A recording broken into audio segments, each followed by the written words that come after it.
Halo sahabat cinta tanaman. Jika kita ingin memiliki tanaman yang subur, tentu kita harus memperhatikan terlebih dahulu media tanamnya. Dengan pondasi utama yaitu kita harus memperhitungkan sebelum kita menanam lahan yang gembur yang harus kita ciptakan dengan maksud agar nanti tanaman yang kita tanam itu mudah untuk perkembangan akarnya. Sebab tanpa itu mustahil tanaman kita dapat tumbuh dengan subur ya. Karena mengingat jikalau kita ingin membuat kompos dengan berbahan sekam itu udah agak sulit mencarinya ya. Mengingat juga jangankan di kota, di desa aja cari sekam itu sudah sulit, maka kita dapat menggantikan dengan menggunakan bahan jeraminya. Ambil jerami secukupnya lalu dipotong halus, kemudian dicampur bersama dengan air dengan maksud agar jerami tersebut nanti mudah kita mencampurkan ke tanah ya. Kita mencampurkan dengan tanah dapat segera merata dengan cara sistem pemotongan dengan lembut. Dan di samping itu adanya perendaman dimaksudkan yaitu agar jerami tersebut segera mengalami pembusukan sehingga dapat mengundang bakteri baik yang dapat menciptakan karbon dioksida yang bagus. Ambil jerami yang sudah membusuk seperti ini lalu kita campurkan dengan media tanam yang sudah kita persiapkan dan kemudian lakukan pencampuran dengan menggunakan pacul. Dipakai tanah juga boleh, malah justru lebih rata ya. Karena ini ada pacul, aku pergunakan pacul. Jika ada, campurkan dengan bekas bakaran sampah ya. Sampah apapun, yang penting jangan yang berbahan plastik. Seperti ini bekas bakaran yang sudah terlerai kurang lebih selama seminim-minimnya 2 minggu ya.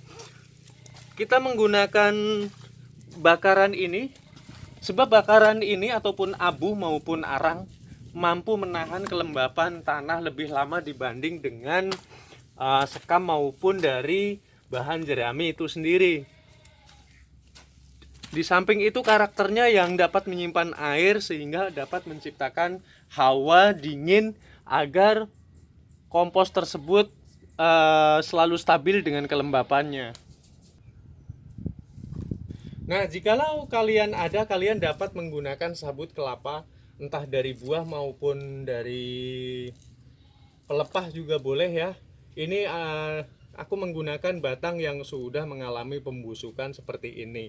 Itu artinya secara praktiknya dia dapat menyimpan air lebih lama. Alasannya kenapa? Karena tanaman yang dibutuhkan yang paling utama adalah mineral. Yang kedua adalah karbon dioksida. Selain sabut kelapa mampu menahan air lebih lama dibanding dengan media apapun, dia setelah mengalami pembusukan dapat menjadi pupuk organik yang sangat jitu. Kita campurkan hingga menjadi satu dan merata. Nah, setelah ini maka akan menjadi kompos yang betul-betul sangat handal sekali, yang tidak mudah mengalami kekeringan. Paculnya lengket guys.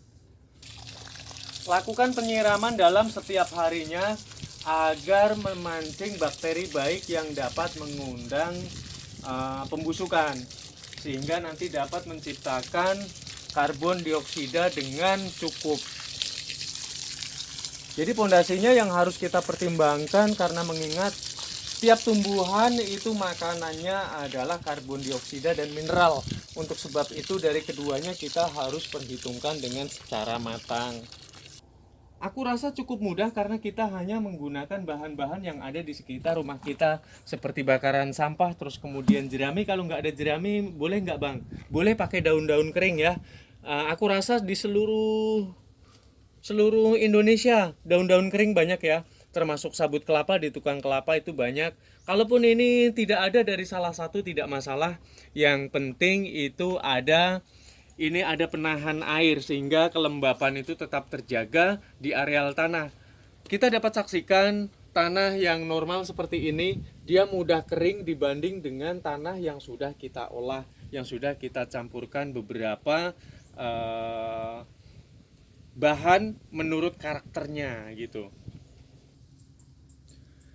Manfaat dari jerami sendiri adalah berfungsi sebagai pengganti sekam yang bertujuan dia dapat mengontrol, yang paling utama dapat mengontrol tingkat kegemburan. Terus setelah dia mengalami sebuah pembusukan, di samping dapat menjaga kegemburan, dia dapat menciptakan pupuk organik yang diperlukan.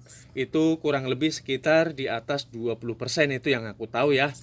Dan terus kemudian ini ada sabut kelapa. Sabut kelapa tadi boleh dicampurkan di sana, boleh juga enggak. Ini cukup ditaruh di areal sekitar akar, tapi dengan cara sistem dia menggumpal seperti ini ya.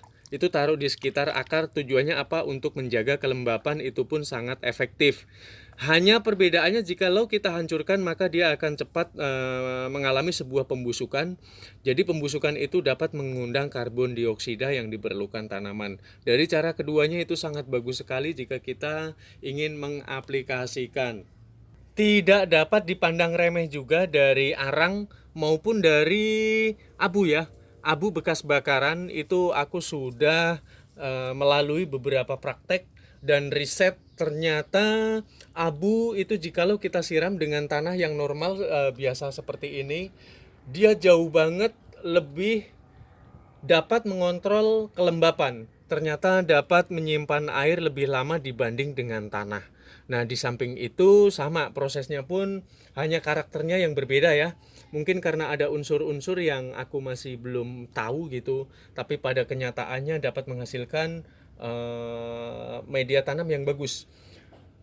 Ini tuh sedikit kemiripan, hanya saja kalau karakternya, kalau arang dia lebih ke organik dan menyimpan kelembapan ya. Itu yang aku tahu. Kalaupun mungkin ada faidah-faidah lain ya, sobat nanti dapat memperdalam sendiri ya. Dengan kompos yang bagus, dengan media sekecil apapun, ciri-cirinya dapat menumbuhkan subur begini ya. Ini ciri-ciri bahwa komposnya itu sudah memadai. Jadi dari kompos itu secara otomatis dia dapat menghasilkan pupuk organik secara auto. Dan manfaat dari yang sudah aku paparkan agar tanaman tumbuh dengan sangat baik, sehat, dan memiliki kecerahan warna jika ditaruh pada tanaman bunga ya. Jikalau difokuskan terhadap daun, dia akan memiliki daun yang rindang. Dan jika difokuskan terhadap akar maupun batang, dia akan memiliki batang maupun akar yang besar dan kuat dan sehat. Oke, aku rasa sampai di sini, dan aku rasa sobat banyak setuju dari apa yang sudah aku paparkan ya. Tapi jikalau ada banyak terdapat kesalahan karena aku sifatnya otodidak, ini pun aku berdasarkan hasil praktekku sendiri, aku mohon maaf yang sebesar-besarnya ya jikalau banyak terdapat kekeliruan di dalam sebuah artikel. Bye bye.